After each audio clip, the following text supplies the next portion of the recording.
meus irmãos, a paz do Senhor, amém? Abra sua Bíblia, Evangelho de Jesus Cristo, segundo escreveu Mateus, capítulo de número 16.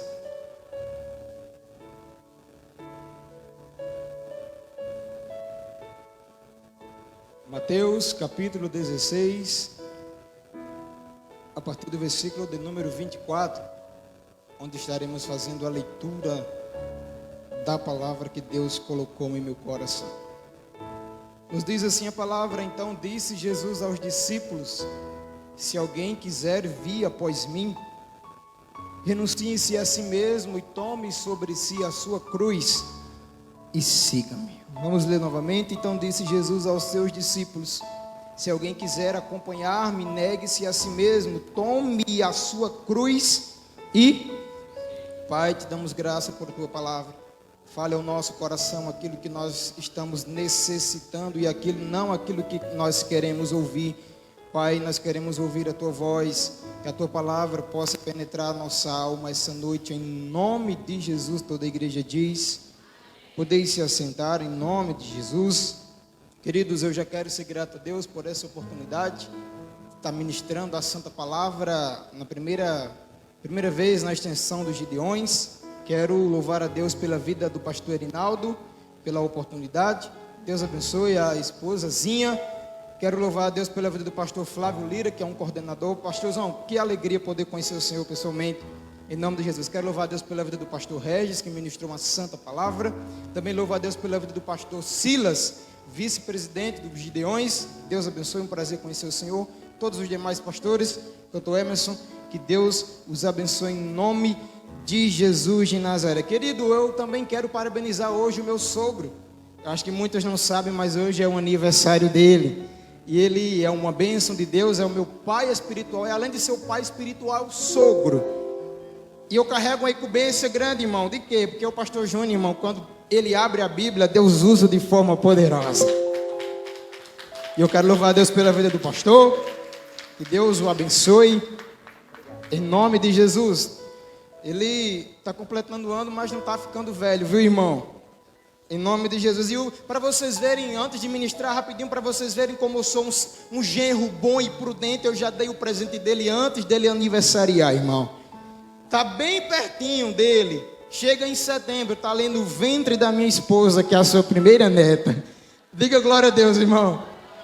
Aleluia. Quem veio ouvir a voz de Deus, diga amém. Queridos, eu quero ministrar, serei breve, pois ainda tem algum bispo que vai ministrar a palavra. Eu serei rápido, mas o que me chama mais atenção no congresso dos Gideões é que Deus usa todos de uma forma diferente. Eu quero trazer uma palavra baseada em um tema onde é muito difícil se pregar hoje nas igrejas, pois o evangelho, os púlpitos, as igrejas têm tirado a dor do púlpito. Muitos pastores têm tirado o sofrimento dos púlpitos. Muitos pastores não querem mais pregar o santo evangelho com medo que as pessoas não queiram receber a verdadeira palavra. E a minha mensagem é baseada em um tema muito interessante que Deus me deu pela madrugada no meu coração. Evangelho não é só vitória. Ontem, quando eu cheguei na igreja, que o cantor Emerson começou a louvar o hino que ele vai louvar daqui a pouco, Deus ministrou essa palavra através do louvor, e ele nem sabia que Deus estava confirmando a palavra que ele tinha colocado no meu coração pelas madrugadas. E quando ele começou a cantar, que começou a falar de evangelho na superficialidade, Jesus falou: está confirmada a palavra, prega, porque é essa que eu quero que você fale.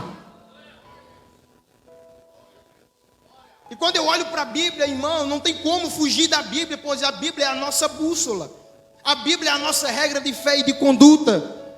Qualquer culto, você pode chamar culto de qualquer coisa, mas se não tiver Bíblia, não é culto, é entretenimento. É por isso que eu gosto da programação dos Gideões, que tem 3, 4 pregadores todas as noites ministrando a santa palavra.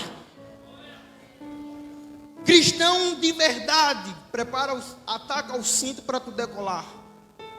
Cristão de verdade é aquele que todos os dias ele tem prazer de meditar na palavra de Deus. E eu quero trazer uma grande verdade, é que infelizmente a Bíblia tem sido desvalorizada. Em muitas igrejas a Bíblia não tem mais nenhum valor. Em muitos pregadores a Bíblia não é mais a bússola, a direção, a Bíblia não é mais a base. Em muitos casamentos a Bíblia já está em extinção. Em muitas igrejas estão deixando a Bíblia, a Escritura, a Lashon HaKodesh de Deus, estão deixando ela de lado. Mas não existe evangelho sem Bíblia, não existe avivamento sem Bíblia. Avivamento sem Bíblia não é avivamento, é movimento. Avivamento, não existe evangelho, não existe Gideões se não for pela palavra, não existe fogo se não for pela Bíblia, é fumaça, é fogo estranho. E eu não posso fugir da Bíblia, pois é ela que me guarda, ela que me protege. Quando você está triste, a Bíblia te anima. Ela é a bússola, é a direção que Deus deixou para a sua igreja. E por muitos e muitos anos o diabo, usando vários homens, tentou acabar com a Bíblia. Porque se ele acaba com a Bíblia, não tem cristianismo. Se ele acaba com a Bíblia, não tem igreja. Mas Jesus guardou a Bíblia e ela está em nossa mão. Eu peço para você levantar a sua, em nome de Jesus de Nazaré.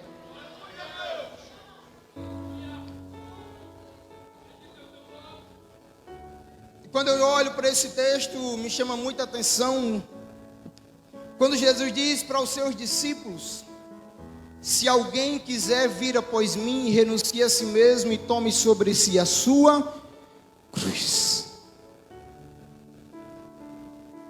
Evangelho não é só vitória. Evangelho não é só bênção. Como tem muita gente nas igrejas: eu quero vitória, eu quero vitória, eu quero vitória, eu quero bênção. Eu não estou dizendo que Deus não possa te dar vitória, muito menos dizendo que Deus não possa te abençoar. O que eu estou querendo dizer para você é que evangelho não é só vitória. Tem luta, tem sofrimento, tem choro. Nunca foi fácil para os santos homens da Bíblia que quiseram viver a chamada de Deus na sua vida. Nunca. E eu não posso chegar aqui e enganar vocês. Se você veio aqui hoje em busca de vitória, o que Jesus tem para você é colocar a cruz sobre o ombro e siga-me.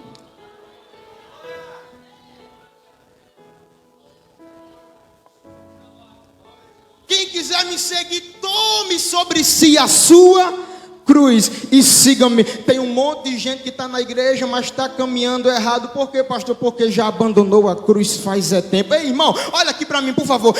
Tu pode seguir o pastor Júnior de qualquer jeito. Tu pode seguir o pastor Silas de qualquer jeito. O pastor Flávio Lira, nós podemos seguir de qualquer jeito. Mas para seguir a Jesus, tem que carregar a cruz. Não é de qualquer jeito. Tem que colocar a cruz e seguir a Ele.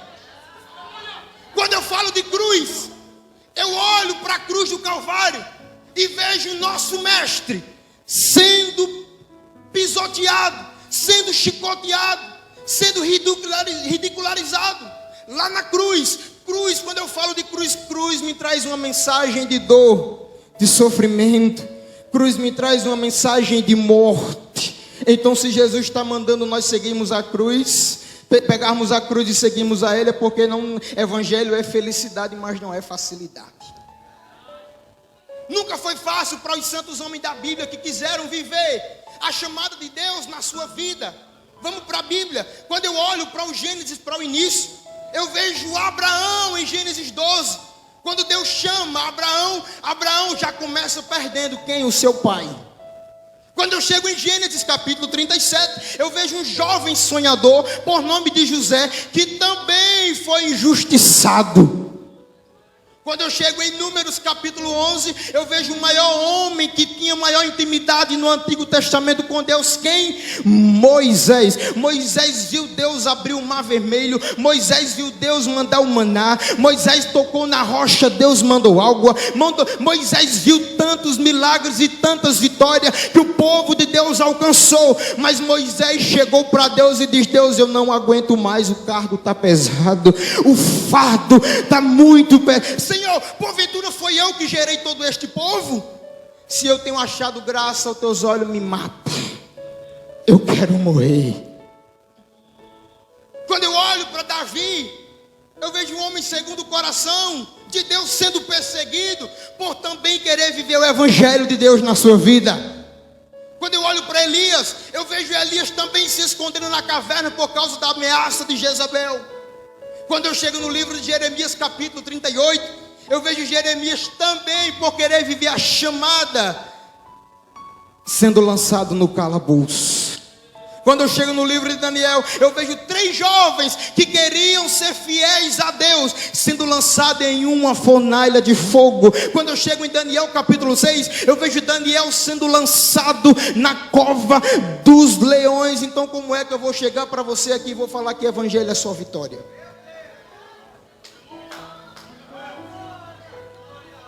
E pense aí, irmão, e perceba que eles não eram templo do Espírito Santo.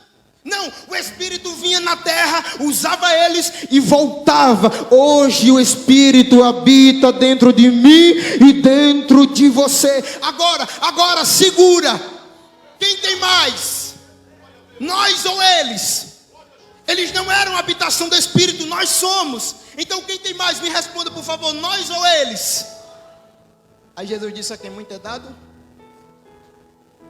você vai responder: a quem muito é dado. É como tu quer viver um evangelho de vitória.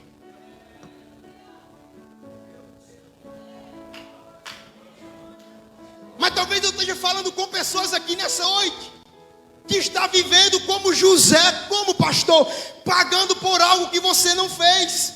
Talvez eu esteja falando com pessoas que se encontram na mesma situação de Moisés. Qual pastor? Com um fardo pesado, pensando em desistir, querendo abandonar a chamada. É normal os pastores que pensarem em desistir. É normal o pregador, cantor querer parar. É sinal que nós sentimos o peso da chamada. Mas tem muita gente se oferecendo. Para quê? Para pegar, para cantar, para pastorear, porque pensa que é fácil. Mas quem tem chamada sofre, geme, chora. Mas Jesus, quando escolhe, Ele guarda, Ele capacita.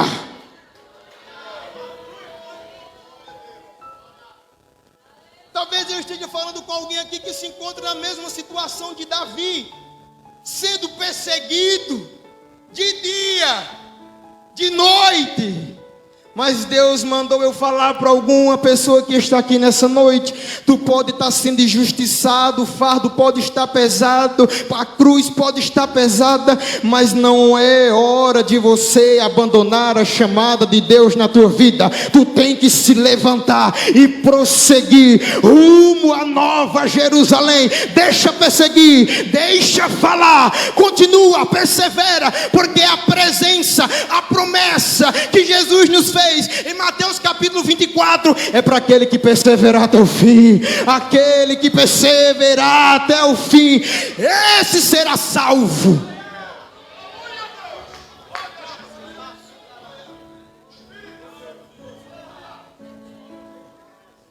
A promessa não é para quem começa e para.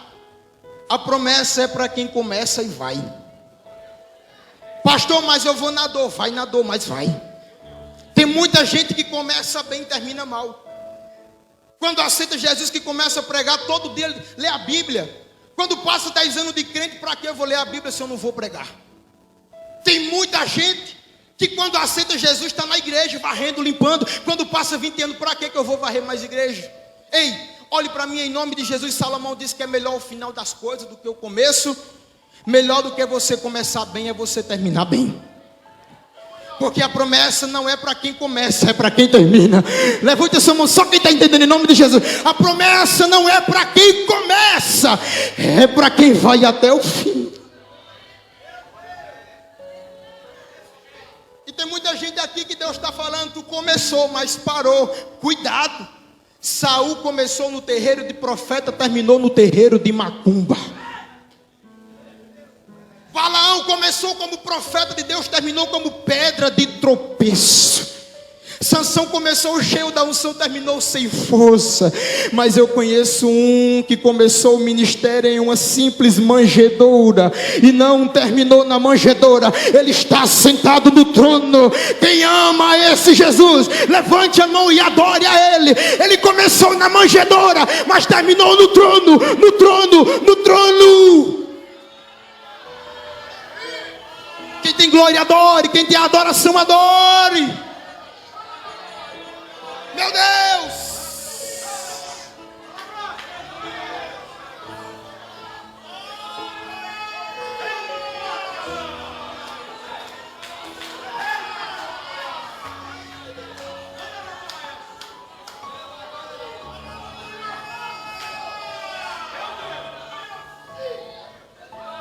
Melhor do que você começar é você terminar. Pastor, mas eu vou fraquinho, mas vai. Pastor, eu vou chorando, vai. Porque enquanto você estiver aqui na terra, vai ter luta, vai ter dor.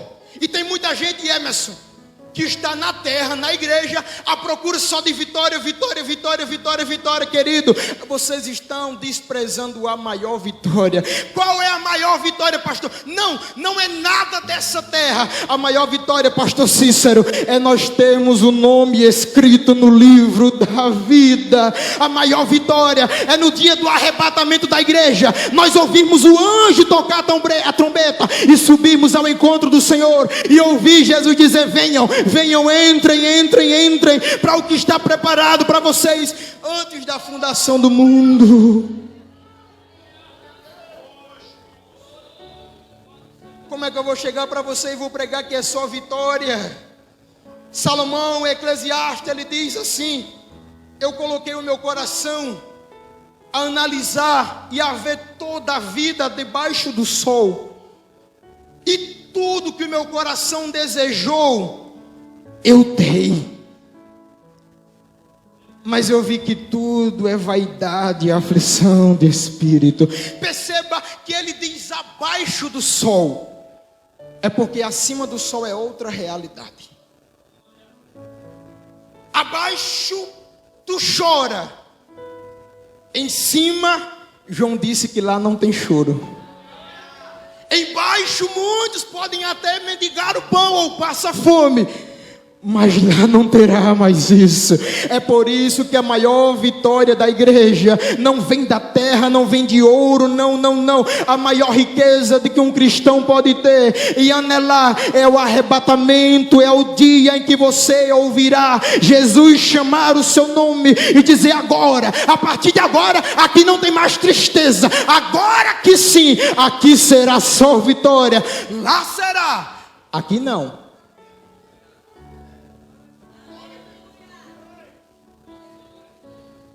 Esse tipo de evangelho de só vitória, só de bênção, pastor Alisson, não me representa.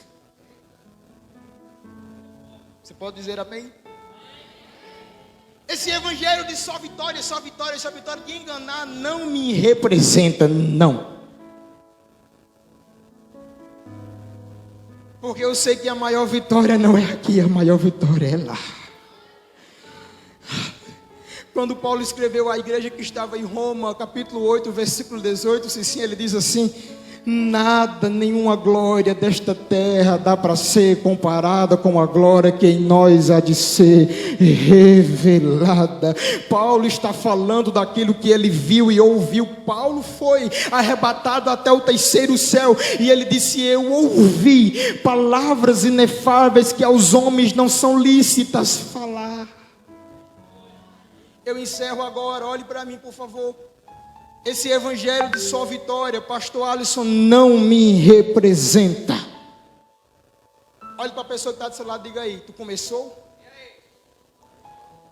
Diga: não pode parar. Quem bota a mão no arado e olha para trás não é digna do reino.